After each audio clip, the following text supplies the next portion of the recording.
BNR gold and diamonds తరుగు తక్కువ బంగారం ఎక్కువ. ఇప్పుడు మన వైజాగ్ లో జూలై 24న గ్రాండ్ ఓపెనింగ్. స్వామి గారు, నేను కొన్ని పేర్లు చెప్తాను, వాటి మీద మీ అభిప్రాయం సింగిల్ లైన్ లో కావాలి నాకు. మోడీ, కారణజన్ముడు. పాకిస్తాన్, దరిద్రం. విజయ్ దేవరకొండ, కష్టపడతాడు. ప్రభాస్, కారణజన్ముడు. సమంత, ఫైటర్, రణవీర్ సింగ్, మంచి హస్బెండ్, రేవంత్ రెడ్డి, తెలంగాణ తోపు, కామాఖ్య, ప్రపంచంలో ఏదైనా ఇవ్వగలిగిన శక్తి ఉన్నటువంటి దేవాలయం, భారతదేశం, పుణ్యభూమి, సనాతన ధర్మం, విశ్వం, చిరంజీవి గారు, కష్టంతో పైకొచ్చిన కారణజన్ముడు, ఎన్టీ రామారావు గారు, యుగ పురుషుడు, జూనియర్ ఎన్టీఆర్, కాబోయే ముఖ్యమంత్రి, రామ్ చరణ్, వంశాన్ని నమ్ముకోకుండా కష్టాన్ని నమ్ముకున్న వ్యక్తి, Anushka, beauty with brain, Rajamouli గారు, 100కి 1000% కారణజన్ముడు, మహేష్ బాబు, అందగాడు, వావ్. రాజశేఖర్ రెడ్డి గారు, శత్రువును కూడా క్షమించగలిగి ఆదుకునే గొప్ప వ్యక్తి, చంద్రబాబు నాయుడు గారు, అడ్మినిస్ట్రేషన్లో నెంబర్ 1, పవన్ కళ్యాణ్ గారు, పర్ఫెక్ట్ రాజకీయ నాయకుడు, ఆంధ్రప్రదేశ్, తిరుమల దేవాలయం ఉండి వెంకటేశ్వర స్వామి ఉన్నటువంటి అదృష్ట ప్రాంతం, తెలంగాణ, నా పుట్టిన ఊరు, నన్ను కన్న ఊరు, కేసీఆర్ గారు, తెలంగాణ జాతిపిత, ఇష్టమైన హీరో, సూపర్ స్టార్ కృష్ణ, ఇష్టమైన sports man, Sachin Tendulkar, God of cricket. ఇష్టమైన ఫుడ్, వెజ్లో అయితే పాలకూర పప్పు, టెంపుల్ పులిహోర, నాన్ వెజ్ అయితే బగారన్నం, మటన్ కర్రీ. ఇష్టమైన ప్లేస్, ఎక్స్ట్రీమ్ పిచ్ అంటే తిరుమల, ఇష్టమైన కమేడియన్, బ్రహ్మానందం గారు. ఇంకా ఆయన మించిన ఎవరున్నారు? ఇష్టమైన స్పోర్ట్, క్రికెట్. చిన్నప్పుడు ఎప్పుడైనా ఆడే అవకాశం వచ్చిందా? చాలా చాలా చాలా చాలా ఆడతా, ఇప్పుడు కూడా ఆడతా, ఓ, ఇప్పుడు కూడా ఆడతా. సూపర్. ఈ మీ సక్సెస్ ని అమ్మగారు చూసారేమో బహుశా, యా. నాన్నగారు చూడలేకపోయారు. చూడలేదు. అది ఎప్పుడైనా అనిపిస్తా ఉంటుంది, ఈ రోజు ఉన్న ఈ సక్సెస్ ని ఆయన చూడలేకపోయారన్న బాగా భావన. బాగా ఫీల్ అవుతుంటా నేను. ఎందుకు ఫీల్ అవుతుంటా అంటే అప్పుడు మెడికల్గా ఇంత డెవలప్మెంట్ లేదు. సో ఆయన పోయినప్పుడు ఇంత డెవలప్మెంట్ లేదు. సో ఈ మెడికల్ డెవలప్మెంట్ ఉంటే ఆయన ఉండేవాళ్ళు, ఆయన ఉంటే మన అభివృద్ధి చూసేవాళ్ళు అనేది అదొక్కటి మాత్రం లైఫ్లో అదొక్కటే నేను బాధపడేది ఏంటంటే, అయ్యో ఆయన చూడలేకపోయారే అనే ఒక బాధ. అంతకుమించి పెద్ద ఇంకా వేరే ఏం లేవు. భవిష్యత్తులో గురువు గారిని ఎలా చూస్తాము? ఫ్లో ఎటుంటే అటు, గో విత్ ఫ్లో. పెద్ద కోరికలేం లేవు, గో విత్ ఫ్లో. అంతే, గో విత్ ఫ్లో. ఏదైనా జరగచ్చు. ముందుగా ఇట్లా అవుతుంది అట్లా అవుతుంది, ఏం లేదు. పాలిటిక్స్ లోకి ఎంటర్ Politics లో అవుతారు, చెప్పలేం. ఇప్పుడు పొలిటికల్ గా జాతకరీత్యా జాతకరీత్యా ఉంది. ఇప్పుడు పొలిటికల్ గా నాకు 2-3 ఆప్షన్స్ వస్తున్నాయి. సో ఇప్పుడు ఒకవేళ ఎమ్మెల్యే పునర్విభజన జరిగితే, ఏమైనా కాన్స్టిట్యున్సీలు పెరిగితే కొన్ని ఆప్షన్స్ ఉన్నాయి, నాకున్నాయి, మా ఆవిడ కూడా ఉన్నాయి. బట్ మనకైతే ఇంట్రెస్ట్ లేదు. ప్రజెంట్ పొలిటికల్ ఇంట్రెస్ట్ అయితే లేదు, నిజంగానే లేదు. జాతకంలో ఉంది, బట్ పొలిటికల్ ఇంట్రెస్ట్ లేదు. నేను చెప్పినా కదా మీకు ఒకటి అన్న, నా డ్రీమ్ ఏంటంటే నేను కింగ్ మేకర్గా ఉండాలనుకుంటా తప్ప కింగ్గా ఎప్పుడు ఉండాలనుకోను. నాకు ఇష్టం కూడా ఉండదు. ఎందుకంటే నేను రాజభోగాన్ని నమ్ముతా, రాజయోగాన్ని రాజయోగము నాట్ పర్మనెంట్, రాజభోగము పర్మనెంట్. మీరు అబ్జర్వ్ చేస్తే రాజయోగులు 1000 మంది ఉంటే రాజభోగులు 1,000,000 మంది ఉంటారు. సో నేను అనేది అది. ఇప్పుడు భారతదేశంలో రాజభోగులు 5% బిలో ఉంటారు ఆ లిస్టులో. సో రాజభోగులు అంటేనే మంచిది. ఎప్పుడైనా కానీ మనం కూడా రాజభోగులే ఉండాలని కోరుకోవాలి, రాజయోగులు ఉండొద్దు మనకు. రాజయోగులకు టఫ్ ఉంటుంది, ఎందుకంటే ఒక ఐఏఎస్, ఐపీఎస్, ఎమ్మెల్యే, మినిస్టర్ కావాలంటే చాలా టఫ్ ఉంటుంది. కానీ నువ్వు డబ్బు సంపాదించాలంటే చాలా ఈజీ. మన ఆలోచన విధానం, ఫైనల్ గా మనిషి యొక్క ఆలోచన విధానం ఎలా ఉండాలి ఈ కలియుగంలో? కలియుగంలో ఒకటి గుర్తుపెట్టుకోండి, కలియుగం వేరు, భారతదేశం వేరు, తెలుగు రాష్ట్రాలు వేరు. తెలుగు రాష్ట్రాల యొక్క ఇక్కడ ఉండే పరిస్థితులు వేరు. సో నేను తెలుగు రాష్ట్రం గురించి మాత్రమే మాట్లాడతా. తెలుగు రాష్ట్రాలలో మీరు ఉండాలంటే ఫస్ట్ ప్రయారిటీ ఖచ్చితంగా డబ్బు. డబ్బు డబ్బు డబ్బు. ఎవరిని పట్టించుకోకండి లైఫ్లో. రెండవది, అసలు తెలుగు రాష్ట్రాలలో ఒకరిని విమర్శించే హక్కు కానీ నైతికత కానీ ఎవరికి లేదు, ఇంక్లూడింగ్ వేణుస్వామి. సో ఎవరిని విమర్శించేంత శుద్ధ పూసలు తెలుగు రాష్ట్రాలలో లేరు, ఉండరు, ఉండబోరు. కాబట్టి ఎవ్వరు విమర్శించినా పట్టించుకోకండి. వాళ్ళు విమర్శించనియండి, మీరు విమర్శించకండి. మీ పని మీరు చేసుకుంటూ వెళ్ళిపోండి. కానీ వాళ్ళని విమర్శించాల్సిన పని లేదు. బట్ మీ పని మీరు. ఒక్కొక్కసారి silence also a better answer.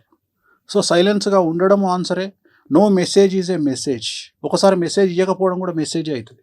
So చాలా చాలా పెద్ద వాళ్ళ దగ్గర నుండి నేర్చుకునేటువంటి పదాలు ఇవి.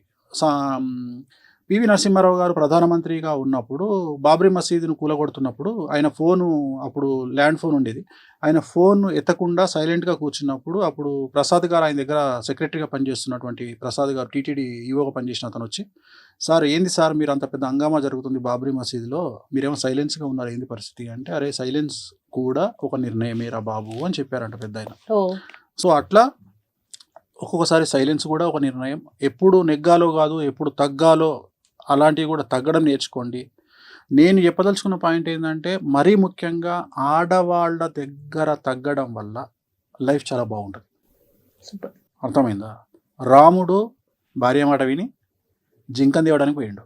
దశరథుడు భార్య మాట విని రాముణ్ణి అడవికి పంపించిండు. రావణాసురుడు భార్య మాట వినకుండా చచ్చిపోయిండు. వీళ్ళందరూ యుద్ధాలు చేసి బతికిరు. అవును. ఎవరైతే భార్య మాట వినలేదో ఆయన చనిపోయిండు, ఆయనే రావణుడు. విన్నవారు.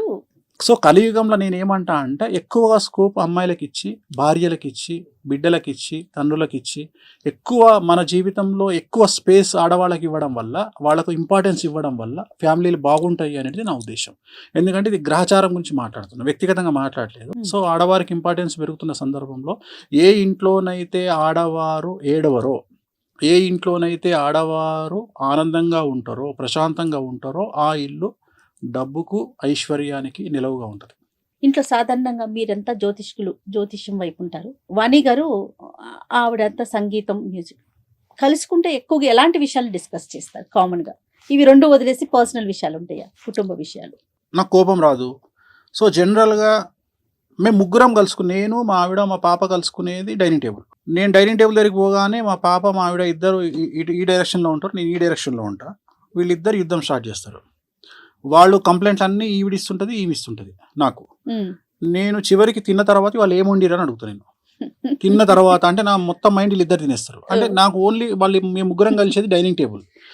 తర్వాత నేను వ్యక్తిగతంగా నా బెడ్రూమ్లోకి వచ్చిన తర్వాత నేను తను పక్కపక్కనే ఉంటాం కాబట్టి, నేను మాట్లాడే ప్రతి మాట తనకు రెండు చెవులు అందరికి ఉన్నట్టే. ఒక చెవు ఏమో తన పర్సనల్ పని చేసుకుంటుంటుంది, అంటే ఎవరితో మాట్లాడడము, ఇంకో చెవు నాకు వదిలేస్తుంది. సో నేను ఎవరితో మాట్లాడుతున్నా, పొలిటీషియన్తో మాట్లాడుతున్నా, ప్రజెంట్ సబ్జెక్ట్ ఏంది, ఈ సబ్జెక్ట్ మీద కమెంట్ చేస్తాను. ఇప్పుడు ఉదాహరణ, నేను భారతదేశంను, మీరు చూసే భారతదేశం వేరు, నేను చూసే భారతదేశం వేరు. నేను భారతదేశానికి రాబోయే కాలంలో పెను సంచలనాలు జరగబోతున్నాయి. అసలు ఎవరు ఊహించినటువంటి సంచలనాలు భారతదేశంలో జరగబోతున్నాయి. ఆర్థికంగా పెట్రోలు, డీజిలు, డబ్బు, సో డాలర్ మారకం. ఎందుకంటే ఇప్పుడు డాలర్ మారకం అంటే సామాన్యమైన జనాలకు తెలియదు. సామాన్యమైన జనాలు ఏమనుకుంటారంటే, డాలర్తో నాకేం పని అనుకుంటారు.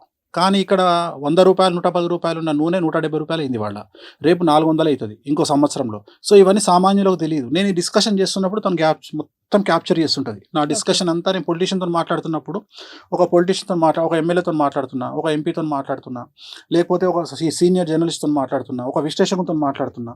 సో వాళ్ళతో మాట్లాడుతున్నప్పుడు అవన్నీ క్యాప్చర్ చేసుకొని తను తర్వాత నన్ను క్వశ్చన్ చేస్తుంది, మీరు ఇది అన్నారు కదా, సో దీనికి ఏంది అంటే, మీరు ఒక మాట అన్న, తను వీణ వాయిస్, తను వీణ కంటే కూడా చాలా పెద్ద విశ్లేషకురాలు. తను చాలా చాలా చాలా విశ్లేషణ చేయగలుగుతుంది. సో నా దగ్గర నుండి ఇన్ఫర్మేషన్ తీసుకొని తను ఎవరి దగ్గర ఉన్న దాన్ని మాట్లాడడానికి వాడుతుంది, లేదా ఇంకొద్దిగా ఇన్ఫర్మేషన్ క్యాప్చర్ చేయడానికి పనిచేస్తుంది. ఎక్కువ డిస్కషన్ అంటూ మాకు ఉండవు. మాకు జనరల్గా నేను చాలా సీక్రెసీ మెయింటైన్ చేస్తాను. అంటే నా క్లయింట్లకు సంబంధించిన విషయాన్ని నా భార్య దగ్గర కూడా మాట్లాడా. అంటే జనరల్గా నన్ను అందరూ ఏం ఆలోచిస్తారంటే, నేను ఏది ఉన్నా మీడియాలో మాట్లాడతా అనుకొని ఆలోచించే జనాలు ఉంటారు నా గురించి. కానీ నేను 90%, 99% నా క్లయింట్ల సీక్రెట్ నేను మెయింటైన్ చేస్తాను. చాలామందికి ఆ విషయం తెలియదు. అందుకనే నన్ను నమ్మి చాలా పెద్ద పెద్ద వాళ్ళు వస్తారు నా దగ్గరికి. బ్యూరోక్రాట్లు వస్తారు నా దగ్గరికి, జడ్జిలు వస్తారు, హైకోర్టు జడ్జిలు వస్తారు. సో చాలా పెద్ద వ్యక్తులు వస్తారు. ఎందుకంటే వాళ్ళకి సంబంధించిన సీక్రెట్స్ చాలా ఎక్స్ట్రీమ్ ఉంటాయి, చాలా పెద్ద. ఎందుకంటే నన్ను నమ్మి నా సీక్రెట్స్ను నాతో షేర్ చేసుకుంటారు వాళ్ళు. ఎందుకంటే డాక్టర్ లాంటి వాడిని నేను. సో డాక్టర్ దగ్గరికి పోయి మనం ఎంత సీక్రెట్లు మాట్లాడుకుంటామో, ఒక ఆడిటర్తో ఎన్ని సీక్రెట్లు మాట్లాడతామో, అట్లా నా దగ్గరకు వచ్చి అన్ని విషయాలు అంత ఓపెన్గా ఉంటారు. అలాంటి వాళ్ళకు నమ్మకాన్ని ఇవ్వాల్సిన బాధ్యత నా మీద ఉంటుంది. కాబట్టి నేను ఈవెన్ నా భార్యతో కూడా షేర్ చేసుకోను. ఏదైనా టాపిక్ ఉంటే ఎంటర్టైన్మెంట్ టాపిక్, ఎక్కువ చాలా వరకు మజాక్ చేయడము, జోకులు వేయడము. అంటే నన్ను చూస్తే ఇట్లుంటాడా వేణుస్వామి అనుకోరు ఎవరు. చాలా డిఫరెంట్గా ఉంటాను నేను ఇంట్లో. అంటే టైం దొరికేది అంత. ఎందుకంటే మ్యాక్సిమం నేను నైట్, నేను ఇంట్లో నా టైము 9కి స్టార్ట్ అయితే నెక్స్ట్ డే మార్నింగ్ 9 వరకు. ఈ 9లో రాత్రి 9 నుండి 12:30 వరకు నేను మేల్కుంటా. ఈ 12:30 వరకు నాకు ఇంటర్నేషనల్ కాల్స్ వస్తూనే ఉంటాయి. సో అమెరికా నుండి, ఆస్ట్రేలియా నుండి, న్యూజిలాండ్ నుండి, యూరప్ నుండి నేను కాల్స్ తీసుకుంటుంటా. దాంట్లో క్లయింట్స్ ఒక అమ్మాయి మాట్లాడుతుంది, ఒక అమ్మాయి లవ్ గురించి మాట్లాడుతుంది, ఒక అమ్మాయి మోసం చేసిన వాడి గురించి మాట్లాడుతుంది. సో జనరల్గా మనకు తెలుగు రాష్ట్రాల్లో మనోళ్ళు ఏమనుకుంటారంటే ఎన్ఆర్ఐ అనగానే మనోళ్ళు కొన్ని వందల కోట్లు సంపాదించారేమో అనుకుంటారు. కానీ అమెరికాలో అంటూ తోముకునేటోడు కూడా ఎన్ఆర్ఐ, లండన్లో లాటిన్ కట్టుకుంటూ ఎన్ఆర్ఐ, వాడు కూడా ఫోన్ చేసి నాకు ఫీజు కూడా కట్టుకోలేని స్థాయిలో వాడు మాట్లాడుతుంటాడు. సో ఇవంతా తను గ్రాస్ప్ చేసి ఇవన్నీ తను మైండ్లో పెట్టుకొని తను ఎక్కడైనా వాడడానికి ప్రయోగిస్తుంది. సో మాకు ఇంతే తప్ప, అంటే సబ్జెక్ట్ పరంగా ఇన్ఫర్మేషనే తప్ప వేరే విషయాలు మాట్లాడుకునే అవకాశం మాకు ఉండదు. ఏదైనా ఉంటే నిర్ణయాల గురించి మాట్లాడుకుంటాం. ఇప్పుడు పలానా దగ్గర ప్రోగ్రామ్ వచ్చింది, చేయాలా వద్దా. ఉదాహరణ ఏదైనా ఒక దగ్గర వచ్చింది, ఏదైనా ప్రోగ్రామ్ వచ్చింది, చేయాలా. ఇప్పుడు యూఎస్ ఉంది, యూఎస్కి నేను వెళ్ళాలా వద్దా, వద్దు, అవసరం లేదు. యూఎస్కి పోవాలంటే 1 month ప్యాక్ అవుతుంది. ఇక్కడ ఆ 1 monthలో నువ్వు 10 ప్రోగ్రాంలు చేసుకోగలుగుతావు. ఇక్కడ ఇంత బిజీ పెట్టుకొని ఇప్పుడు నిర్ణయాలు. ఇంకోటి, చాలామంది నన్ను అడగకుండా చిన్న నిర్ణయం కూడా తీసుకోదు. ఎందుకంటే తను అనేది ఏంటంటే జ్యోతిష్యపరమైన అంశాలని జోడించి నాకు తనకు ఒక బెట్ ఉంది. తనకు ఒక బెట్ ఉంది. 2015లో నేను ఏం చెప్పినా అంటే, నువ్వు ఈ మీడియా యాంకరింగ్ ఇవన్నీ వదిలేసి సడన్గా వీణ వైపు వెళ్తావని చెప్పిన. అసలు నేను వీణనే ముట్టుకోక 10 ఏళ్ళు అయింది, నేను ఎట్లా పోతా వీణ వైపు? నువ్వు వీణ వైపు వెళ్తావు, వీణ అంటే నీ పేరు గుర్తొస్తుంది అని చెప్పిన. నేనన్నా వీణ ఈ భారతదేశంలో వీణ అంటే నీకు పేజ్ ఉంటుందని చెప్పిన. నేను ఇంపాసిబుల్ అన్నది. ఆర్టీసీ బస్సులో కూర్చొని ఏడవడం కంటే బిఎండబ్ల్యూలో కూర్చొని ఏడవడం బెటర్ అని. అట్లా సో జనరల్గా చాలా ఫన్నీగానే పోతుంది తప్ప అసలు వేరే డిస్కషన్లు, కోపాలు, తాపాలు అంత సీనే ఉండదు. ఎవరి పనిలో వాళ్ళు బిజీగా ఉంటాము, దొరికితే చాలు. ఎందుకంటే ఈ మధ్యన మరీ తను బిజీ అయిపోయింది, నాకు వారంలో ఒకరోజు దొరుకుతుంది అన్న. నేనే ఏం చేస్తాను, నేను ఇంట్లో ఎవరు లేకపోతే జంప్ అయ్యి నేను ఫామ్ హౌస్కి వెళ్ళిపోతాను.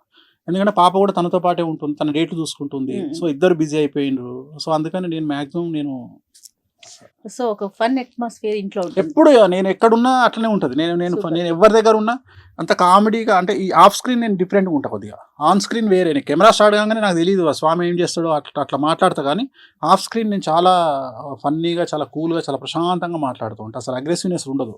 Right. Thank you so much Venu Swamy గారు. ఎందుకంటే నో ఫిల్టర్ అనే కార్యక్రమంలో ఫిల్టర్ లేకుండా అన్ని చెప్పారని నేను అనుకుంటున్నాను. Thank you, thanks a lot. నమస్తే.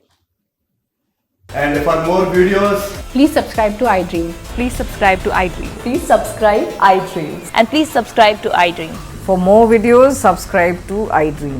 please like, share and subscribe to the channel. Congratulations, iDream. Subscribe to iDream. Subscribe to iDream. So subscribe to iDream Media. iDream ki iDream team andarki huge congratulations. Please subscribe iDream Media. Please subscribe to iDream. Subscribe iDream. Please subscribe to iDream. iDream అంటే నా కళల channel subscribe చేసుకున్న నోరు తిరుగుతలేదు, మీరైతే గంట గుర్తు కొట్టండి. For more such videos, please subscribe to iDream. Subscribe to iDream. Please subscribe to iDream. Please subscribe iDream Media. Please do subscribe to iDream. Please subscribe to iDream Media. For best entertainment and information, please subscribe iDream. And don't forget to subscribe to iDream.